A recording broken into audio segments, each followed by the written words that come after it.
Hello, creeps. It's me, John Kassir, the voice of the Crypt Keeper, and you're listening to Chronicles from the Crypt.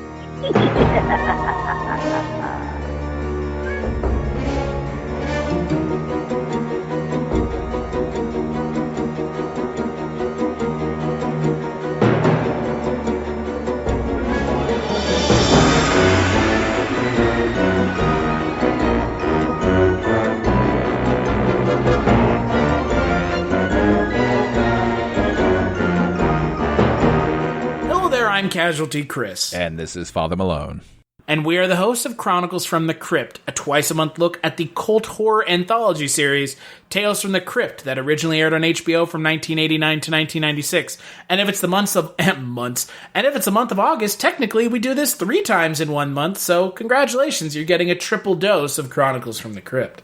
Oh my God. Now, in each of these podcasts, we do 2 episodes of Tales from the Crypt, and along the way, we've been doing some sort of tangentially related Tales ephemera during our bonus episodes, which, guess what? You're listening to one of those right now. We are trapped inside with us! Yes, you are. This is as tangentially related as you can get. Now, in previous bonus episodes, we did a Tales from the Crypt movie from 1972 from Amicus Productions. But then our second bonus episode was about Vault of Horror from Amicus Productions.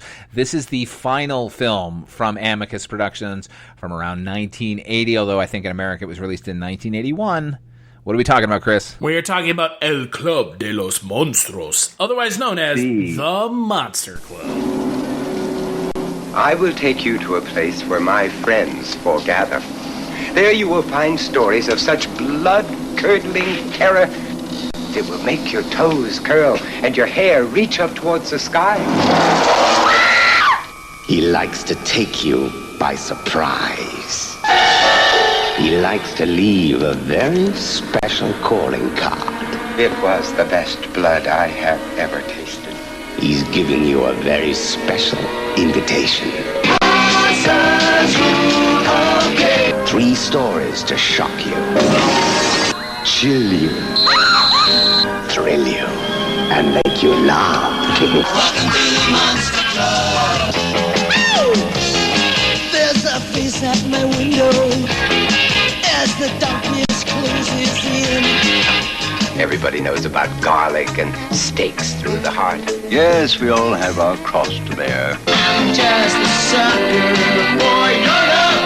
I'm just a sucker for your love. I'm just a sucker for... You are one of his kind now. You have to be staked by your own men. You made a wrong mistake. I want to know your name. Just come back again and pay the tribute. So let the show begin. I'll show you everything. Pour out the safety pin. Songs by B.A. Robertson. Don't you look down on me. Night. With the strange twisted... The Pretty Things. The Viewers. Tell me I'm not going to let you go until you do. We must have our food. But remember, he likes to take you by surprise. You've been invited to the Monster Club. Come at your peril. Welcome to the Monster Club.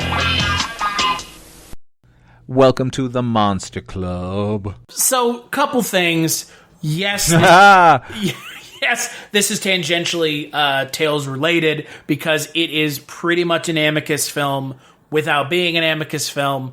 It is Milton Subotsky's final film, who worked on a lot of the Amicus productions. He worked with Amicus all the time. So that's why we picked this. This film also, by we, I mean Father Malone, you're the one who picked it, not me, because You're goddamn right I did, and I'd do it again, too! I'm not even going to pretend to have seen this film before, because I haven't. You may not have seen it either, but this is our in-between season 3 and 4. If you're wondering why we haven't done Demon Knight or Bordello of Blood yet, that is because we are going to do those next, because technically they hadn't even come out yet. Yeah, man. Just slow your roll. Yeah, we kind of wanted to put them closer to when they came out, and also, let's be honest, as big of a fan of Tales from the Crypt as we all are, you the listener included, us the podcasters as well, nobody likes Bordello of Blood.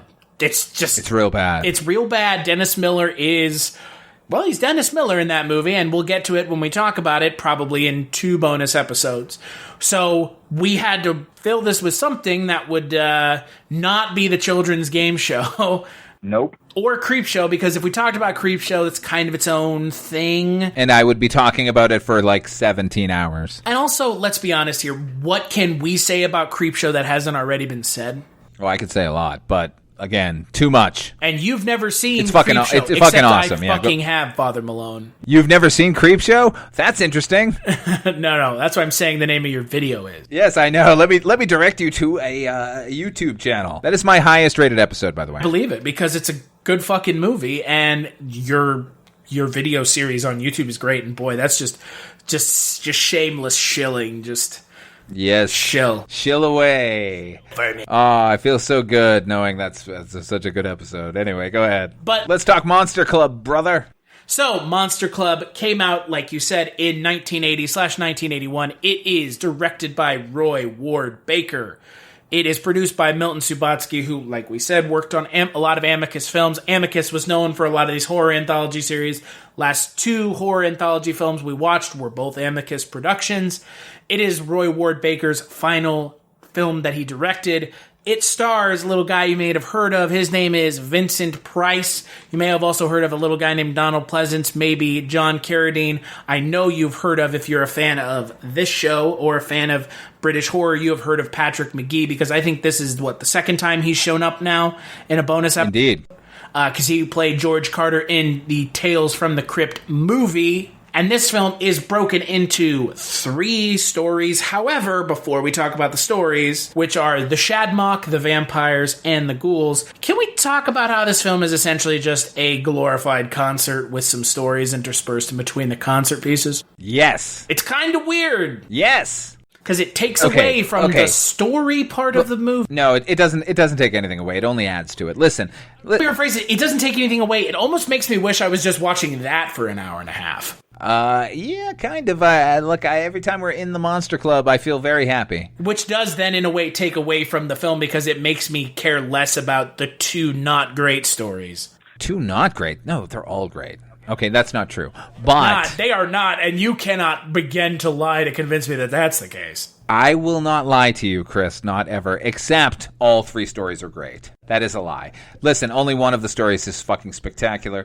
The others are okay, but let's kind of get into the meat of it here. The story is the wraparound segment, as any anthology film worth its salt will have, is about a vampire who feeds upon what he does not realize is his favorite author in an alleyway in London. That is played by John Carradine, the head of the Carradine clan. He's playing a character named Chetwynd-Hayes, who is an actual human being, an actual author of horror novels, including one called The Monster Club.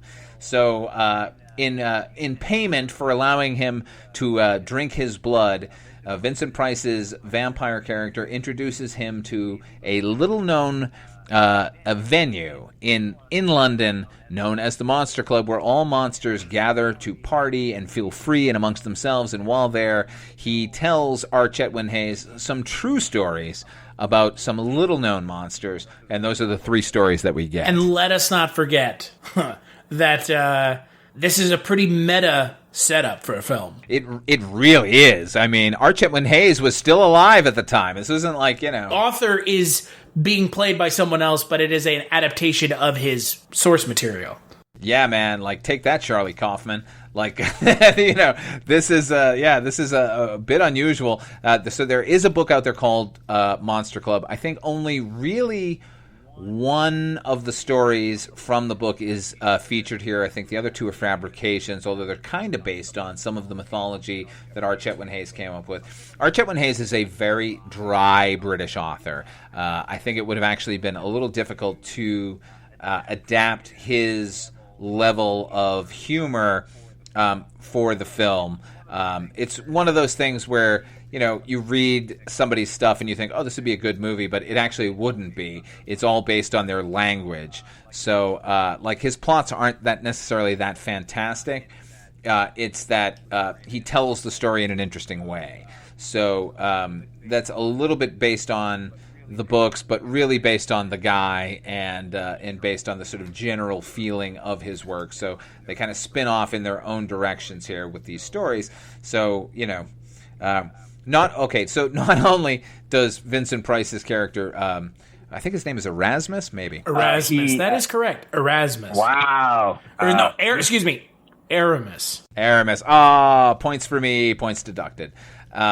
They're sitting at a table, and at the table there is a genealogical tree that shows you what happens when one kind of monster mates with another, what their offspring would become, and we're effectively learning, as I said, some of the lesser-known monsters, starting with the Shadmock. So the Shadmock is the first story in the anthology film. That is the Monster Club, and it stars Barbara Kellerman as a financially struggling woman who is persuaded by her turd boyfriend, played by Simon Ward, He's a prick. He's a real asshole. To go and steal from Raven, who is a man who lives on a house on a hill, and that's kind of just a general term, if you know what I mean. But he is the titular Shadmock who whistles, and when he whistles, he burns you to death if you hear his whistle. Yeah. Don't make a Shadmock whistle. Don't make anyone whistle. Whistling in general sucks, but if a Shadmock does it, it's particularly bad. So, this story is real dumb. No, it's good. It's fun. It's kind of romantic, right? It's sad. Prefaced by Vincent Price trying to explain all the monsters, which I had to rewatch like 4 times to fully follow what's going on. Well, because Chris, that means you're dumb. That's all. Oh, fuck off. But I mean, that whole scene is intentionally confusing because it's like he's saying all these names of these things, and it's like, just if a Shaddy and a Maddie got together, they would have a humgoo. Yeah. But if a humgoo mates with any of the higher monsters, they would produce a mock. Like, look, I love Vincent Price as much as the next horror fan, and he's great in this movie, but that scene, I was like, I get it. You're just making Vincent Price say fucking dumb, goofy things. Like, congratulations. This story is not great because I felt like it's a little predictable. Yeah, it's very predictable. You see where it's going from a mile away. Nah. Yeah. Nobody knows where the story is going. It's a labyrinth. It's labyrinthine. As soon as you see that he can whistle and kill things, you're like, okay, he's gonna kill her. Like, the end. Oh, what? You figured it out? God damn it. Fuck you. You're such an ass. But that being said, it's better than some of the other anthology stories we've seen in the other films that we've watched for these bonus. That is true. Both Tales from the Crypt and Vault of Horror had some dogs. This is a little bit better than some of those. It's not the best story here.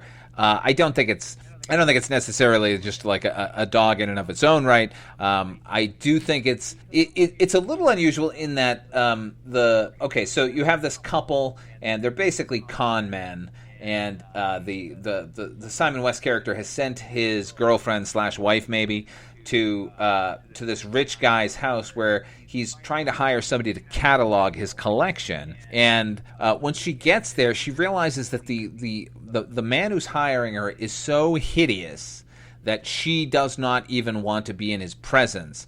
But her boyfriend keeps persuading her to go back because eventually she'll get her hands on his fortune.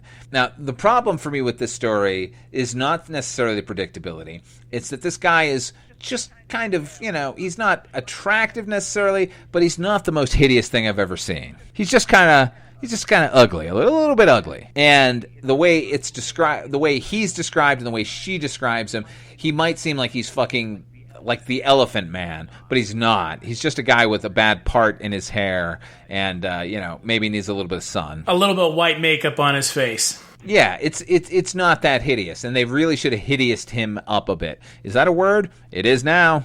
Which is funny because all the monsters in this movie are essentially just people. Yeah, and they're trying to convince us that... Which comes back to play into the end of the film. Yeah, look at that. Look at that circularity. Good for you, Monster Club. That's like the whole idea is that there's no, there's no mummies, there's...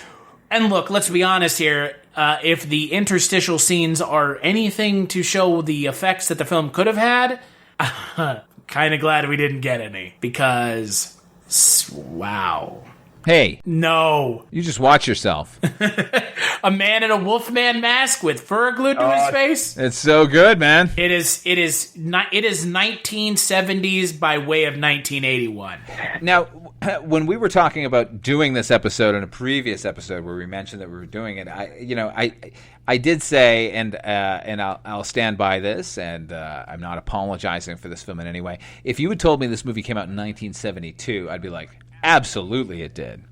The fact that it came out in 1980, you look back at it, you look at this movie, and you're like, really? This is 1980?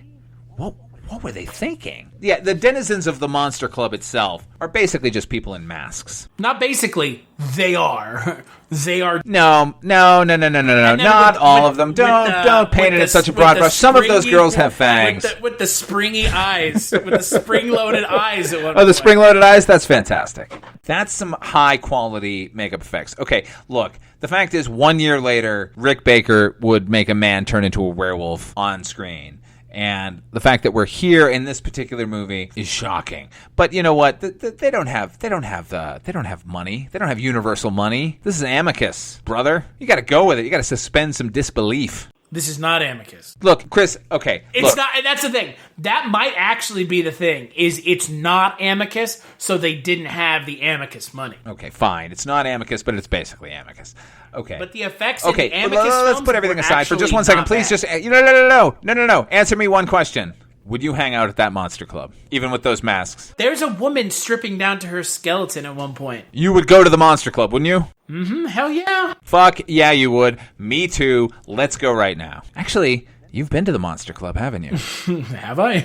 Isn't there one in Nebraska? Oh, dear God. Oh, shit. You're right. You're right. You've been to the Monster Club. Oh, man. Can I have a moment to talk about that nightmare? I've read all the Yelp reviews. Was it like really cool to look around, but then the service was fucking horrible? Did you actually read the Yelp reviews? Yeah, I read all the Yelp reviews. Did you really?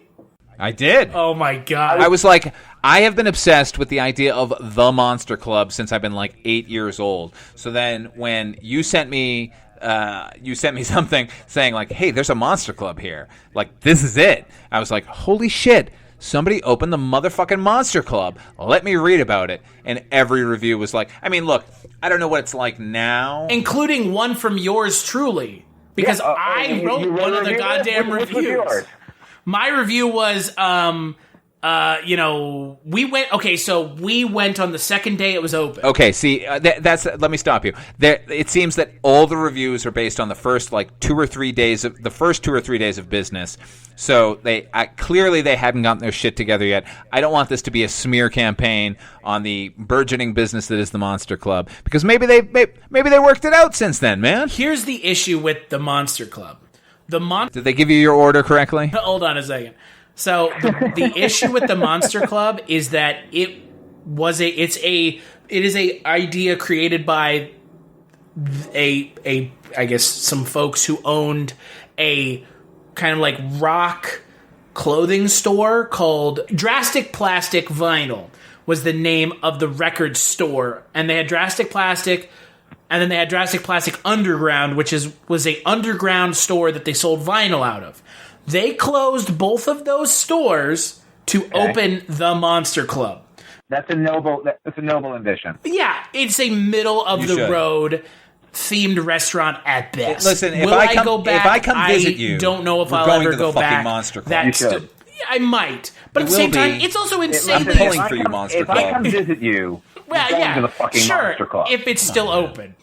It will be. I'm pulling for you, Monster Club. At least one of us is. But come on, man. I mean, look. Here's the thing. I, like anyone else, love a good themed restaurant. I wanted to go to that. I mean, do you remember the Jekyll and Hyde Club? That was a thing. That was pretty cool. I wanted to go to that. They had one in Dallas. That was cool. But the problem is, if you're gonna do a themed restaurant, you gotta either fully commit to it or don't do it at all. And the Monster Club people are not fully committed to the monstrous nature of was their club. Was the song I believe so. Welcome to the Monster Club from the movie Monster Club Welcome to the Monster Club from the movie Monster Club playing at any point while you were in there? I guarantee you the people who own the restaurant have never even heard of this movie. That's a problem. Would you agree with me that they've probably never heard of this movie? I've not been. I'm not going to cast aspersions. I was absolutely 100% hoping that they had called themselves the Monster Club based on this film and their own love of it, and that the soundtrack would be exclusively, I hate to break, including B.A. Robertson's masterpiece, I'm Just a Sucker for Your Love. That sounds like I'm being ironic. I'm not. That's a great fucking song. Anyway, continue. So I guess we're talking about the in-between parts of the movie now. We are 100% on the interstitial portions of the movie right now. Which are great. They're great, right? Yeah, oh yeah. The one where the woman strips out of her skeleton is fantastic. She's a stripper. Because I was like... performing to a song called... Stripper. I thought that they were gonna have nudity in the movie. And I was like, oh shit, is that where this movie's going?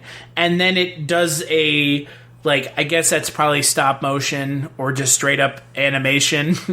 Yeah, it was animation. Yeah, and it's, it works pretty well. I mean, you can barely see the strings. It's a stripper who takes off her skin and turns into a skeleton. What more could you want? Why is that not actually happening at the current Monster Club in Nebraska? I don't know, but it should be. Because they spent all their money on buying a giant Pennywise the Clown to stand in the restaurant. Okay. They should not be doing that. They should be buying monsters. Like I said, there's like cool stuff, and then there's like cool stuff in the restaurant, like custom things of like the creature from the Black Lagoon coming out of like a window that's up on the wall, like a gothic looking window, and he's like coming out of it. And then there's just like a Pennywise you can buy from Spirit Halloween standing in a corner. I'm just like, why? Like, there's cool stuff, but don't just get that shit out of here. Get it out of here. No one. Are we talking about the latest Pennywise or the? Yes. Okay. So not Tim Curry. Yes. So, but can we talk about the good story from this film? Are we talking about the second film? Are we talking about the vampire? The vampires. Oh, you like the vampire? Yeah. Wow. Okay. You didn't like it? I like it okay. I think it's a good story. I think it's well told. I think the ending is a little bit goofy. Well, the ending is completely goofy. Okay. The ending is, for me, it feels the most Tales from the Crypt of all the endings. Yeah, in the comedy with a K category. Yeah, like... It's also category with a K. Yeah, hilarious. Like, and so in the second one, you have Donald Pleasance playing a like Van Helsing character who is looking for a vampire that lives in a British town, and he follows the vampire's son, who's half vampire, half human, back down to the house, and he stakes the vampire. Vampire bites him, and then his own people have to kill him, but then it turns out that the vampire actually didn't die, and he was wearing a steak-proof vest with tomato ketchup. Tomato ketchup! And, like, it's great. Like, it's funny. It has that little bit of wit to it, and I liked it the most out of the three stories because it felt the most similar to the other two Amicus films that we've seen. Sure. I'll agree with that. And Donald Pleasance also has one of the most bizarre lines I've ever heard in a movie. I'm not a stranger, I'm a clergyman. Boy, that has not aged well.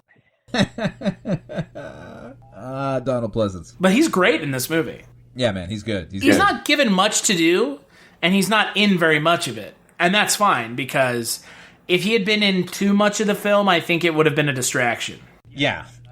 Because he's such a force. He's such a force to be reckoned with. It's my least favorite story. It's true. I don't know. There's something about the way that they're handling sort of vampirism. It just felt maybe I don't know. I want to say I saw this movie after I've seen so many other sort of dissections of vampirism. But the fact is, I saw it when I was 8 years old. So right after it came out, I don't think the movie actually got a theatrical release here in America. I know it got released in England, and I think here in America it went straight to TV. I've mentioned a show I used to watch back in Boston growing up called Creature Double Feature, where they showed this movie on a fucking loop, man. So I saw this at least once, if not twice a year. And that particular story just felt a little more tongue-in-cheek than I was willing to give it. I thought the interstitial stuff was enough tongue-in-cheek with the sort of, masked monsters, dancing around to quasi-new wave music, that I was hoping that the stories themselves were going to be a little more hardcore. I thought the first one was. I think the last one is. And the middle one, I guess they wanted a bit of levity in between those two, particularly before the last story. So I get it, but it's never been my favorite story. When that one is playing, I'm just waiting for the next song to start, which I guess is it the stripper after that? It is the stripper. It is the stripper because the song before it is, as I mentioned, B.A. Robertson doing "I'm Just a Sucker for Your Love," which look, man, like I don't know how you feel about that song. I love that fucking song. I really do. I like that song a whole lot. It is kind of tongue in cheek, but it's also a lot of fun. And I like the fact that when you're watching the sequence, clearly they filmed him with two cameras simultaneously, and he's staring into one camera, and when he's doing that, they never cut to that camera. They're only showing the other one. So it's this weird thing where he seems to be staring at somebody in the audience the entire time. So, like, I like that song. I like that guy, actually, B.A. Robertson. I guess he's sort of a British, like not a standard necessarily. I don't think that everyone would know who he is, but like he was a pop star in England from the late 70s into the early 80s. He's got another song called Cleopatra, which I think is really fun as well. Anyway, I love that song. I love that whole interstitial before this story. The next story is actually my favorite. So the other thing I wanted to mention about the interstitials is because they're so different from what we've been expecting with the interstitials on all these other anthologies. I mean, all the other ones is just, why am I here? Like, they're so... I've had a dream. Let me tell you about my dream. Those are so bland compared to this. I almost wish that there was more of just everything going on in the club and none of the stories. Yeah, I mean, I'm not going to disagree with you on that. I think I would have liked to have seen a full, hour and a half movie about how the Monster Club is run and its denizens. Which, again, that's just me being like, I loved everything else so much more than even the stories, which I didn't dislike. I didn't say I'm disliking it. I'm just saying all these other things were way more fun and kind of like hip and with the time. Like, the stories aren't with the times, but then the Monster Club has like pop punk rock, like punk rock. And weird, weirdly in tune with the time that it came out with. Yeah, it's a weird sort of disconnect. All the wraparound stuff. Yeah, it is a disconnect because the stories feel kind of old fashioned. The stories feel very British. Oh yes. And then everything don't they? And then in the club, it's like British, but it's like new wave, very forward thinking.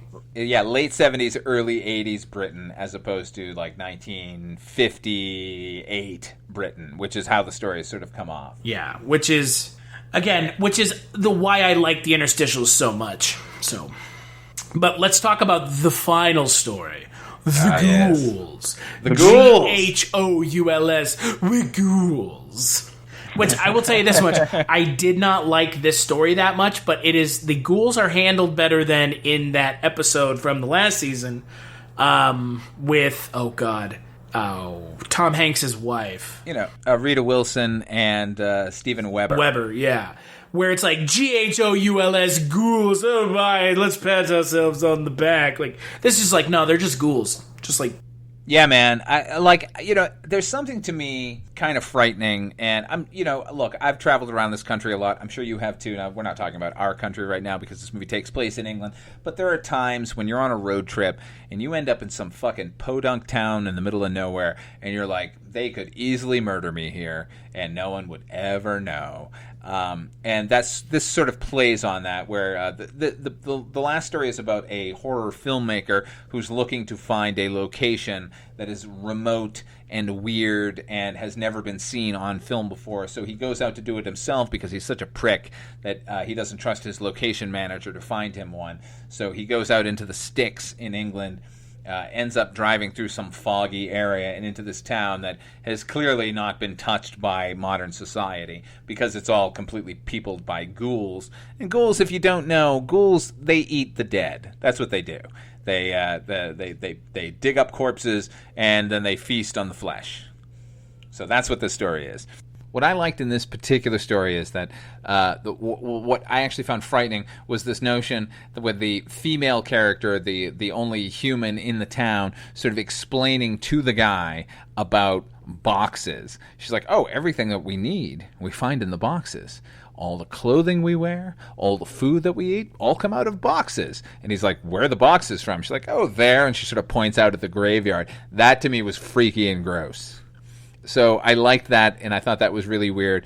This is also the story that Patrick McGee is in, who we mentioned earlier, who was also in the Tales from the Crypt adaptation, who is kind of the lead ghoul within the town. He is appropriately creepy, as always. So, look, it's a very slight tale. And I'm not sure why ghouls have a reaction to crosses the way they do, because they're not vampires. But I like them. I also liked... Even though it's not really necessarily animated, I like the drawing telling the story of how they sort of came to the town and took it over. Like, I thought that was sort of weird and wonderful. You know that was the best part of the story. Yeah, I mean, it kind of makes you feel like, well, why didn't they just tell us that story? But I do like the one we got. I didn't think it was bad, but I felt like the ending was going to be pretty obvious. Also, the fact that one of the characters in the segment gets killed by just a rock to the back. What breaks her back, man? Oh, come on. Don't even defend this. Don't defend this claptrappery. It's a little goofy. A little bit goofy, yeah. Can I ask, the version that you saw, when they're being chased at the end, was it like full daylight? Yes. It was, right? Okay, now, I own the DVD of this movie, and it's also full daylight in that scene. However, growing up, like, whatever transfer they had originally made, they sort of tinted that into this weird blue haze. Like, before they the whole town is sort of bounded by a mist or a fog. Like, once you go through that, you enter this sort of eternal nighttime that is their village, which I really liked. And so now watching it again on the DVD with the transfer, like, I'm wondering, like, did they just lighten it because they thought that's how it should have looked? Or was the original a mistake or something or other? Because, as a kid, it's much more scarier that, like, once they cross that threshold, that that you're in this nightmare world. Whereas here, it's like, well, they're just, like, running through a daylit field. Which is not at all scary. No, like, not at all. They're just, like, on the run, like, but it's clearly daylight. Like, I don't know. There's something to be said for atmosphere, which they completely jettisoned when they retransferred the film. But again, I mean, if we're talking about the quality of this final segment, it's not bad. It's okay. It's just kind of boring. Like, you know that he's not going to get away. That should be right. I mean, this should be pretty obvious. Yeah. I mean, we know where it's going. Yeah. The Masters. The Masters are coming, Chris. Yeah, and the ghoul policemen with their terrible fake teeth. Yeah. Okay, yeah. Yeah, I mean, look, it's not great. It scared the shit out of me as a kid, but then I was... Yeah. But as an adult, it's just not great. Right. I mean, in retrospect, I don't know. I think the Shadmock story at the beginning is probably the most affecting to me. Like, I like the vampire story plenty, and I have good, fond memories of what the ghoul story was meant to be. But ultimately, I think I'm with you in that the more time spent in the Monster Club amongst the monsters is the better. Like, I enjoy being in that environment with those characters, as goofy or as Woolworth masked as they are. And that's the thing about the Monster Club. If we're talking about the Monster Club, the Monster Club parts of the film deliver 100%. Everything else is kind of just okay. Middling to okay. Not spectacular. Yeah. But the Monster Club parts are fun. And, you have Vincent Price, and you could have had Christopher Lee, because he was originally the one that they tried to get for the Chetwynd-Hayes role, which would have been pretty great. Peter Cushing turned down a role in the film as well. Yeah, I mean, they were trying to go for the sort of rogues gallery of heavy-hitting horror icons. They ended up with a couple of really good ones, obviously, with John Carradine, Vincent Price, and Donald Pleasance. But, like, if those two other guys had been in the mix, like, holy shit. We'd still be talking about this movie. This wouldn't be, like, a lost to time film. So, but yeah, apparently Christopher Lee's agent said the name of the film is The Monster Club, and he was like, nope. So, that's fun. That's perfectly in keeping with who Christopher Lee was. Exactly. Right? Well, or is perceived to be. Well, I mean, this is a guy who agreed to be in other Dracula movies as long as he had no dialogue. Right. Chetwynd-Hayes apparently didn't like that John Carradine played him as well, so. Well, yeah, I'm sure it's unusual to see somebody else sort of performing as Too you. old to play. Oh, well, he needed to get over that. Yeah. I would have been more upset that they didn't, adapt my stories more faithfully, but... Right, the little things. Too old, not the story adaptations are bad. They made me look like an old man. And then there's the little kicker at the end where Vincent Price is like, well, human beings do the most damage, and they're the most despicable monsters of all, so we need a human to be part of the Monster Club. And I thought that was... He's not wrong. I thought that was fun. Yeah. But a human, what can they do? Everything. Nuclear bombs? They've been killing each other for centuries. They've perfected it. We're amateurs compared to them. Like, yeah, good point. But again, the ultimate thing about the film is that the Monster Club parts are fun, but everything else is kind of what you've already seen before with the Amicus films, but not done as well. Yeah, I'll agree with that. I do. This is one of those movies I pop on every once in a while. I always enjoy I don't necessarily know that it's one of these movies that you necessarily sit down and watch. I will always put it on, and I find myself watching the interstitial wraparound stuff more than I do the tales themselves. For me, it's like the tales are just kind of like there in the background, and I can be doing whatever else in the room, but I find myself watching the performances and watching the monsters themselves interacting. That is always fascinating to me. On the next episode of Chronicles from the Crypt, we're going to be talking about Season 4 of the show. We're halfway done with our podcast, at least on Tales from the Crypt. Dun, dun, dun. We're going to be talking about Episode 1 and 2 of Season 4, None But the Lonely Heart, which is directed by everyone's favorite American nice man, Tom Hanks. He's also in the episode, in a role that doesn't take away from the entire episode, like Michael J. Fox in that one episode. Yeah, it was a little distracting. Yeah, and This'll Kill Ya, which has Cleavon Little in it, and Cleavon Little's great. Because I believe his great-grandmother was a Dutch. True.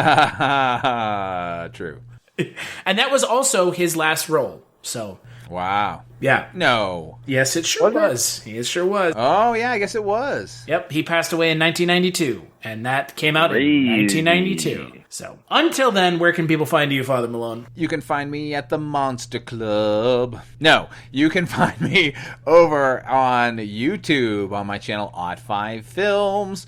You can check out my show you've never seen. Got a new show premiering in just a week or two called Unaired Pilots, which I'm very interested for you to all check out. You can also hear me over on a couple of podcasts.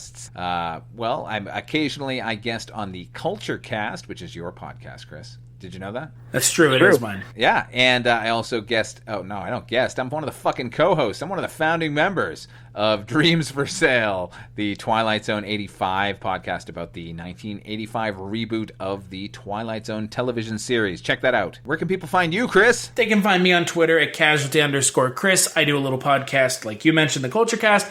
I also do the Kolchak tapes, where I talk about Kolchak the Night Stalker, and a little podcast called The One Season Show, where I talk about shows that only lasted one season. Tales from the Crypt doesn't fit into that moniker, so that's why it's not on there. However, if you want to watch, or if you want to listen to us talk about shows that only lasted one season, oneseasonshow.com is where you would find that.